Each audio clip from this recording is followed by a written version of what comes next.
ఇప్పటికీ కొత్త ప్రభుత్వం వచ్చి 14 నెలలు అయింది. జగన్ 6వ నెలలోనో 7వ నెలలోనో జనంలోకి వెళ్ళిపోతానన్నాడు. నాయకులు వద్దన్నారు. ఏమంటే మీరు ఇప్పుడు వచ్చేస్తే పబ్లిక్ అంటారు, ఇప్పుడే కదా 6 నెలలకే ఏం చేశారని అడుగుతారు. కాబట్టి దానికి తోడు ఇప్పటికే హెరాస్మెంట్స్ నడుస్తున్నాయి. మీకోసం మేము కార్యకర్తలను ఉపయోగించుకురావాలి, ఆ కార్యకర్తలని రేపు పొద్దున వాళ్ళు వేధిస్తారు, ఇబ్బంది అయిపోతుందని చెప్పారు. దాంతో ఆగాడు జగన్.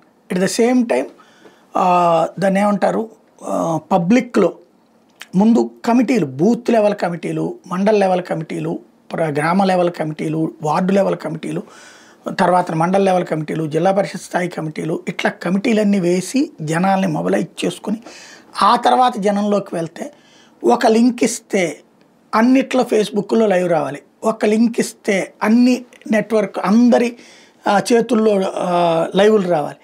ఇట్లాంటి సిస్టమ్ కావాలన్నది జగన్ కోరుకుంది. అది ఒక పక్కన ప్రాసెస్ నడుస్తుంది. అయితే ఈలోపే తను సమరబేరీ కార్యక్రమం చేయబోతున్నాడు అన్నటువంటిది ఓ ప్రచారం జరుగుతుంది. అది ఎంతవరకు వాస్తవం చూడాల్సి ఉంది.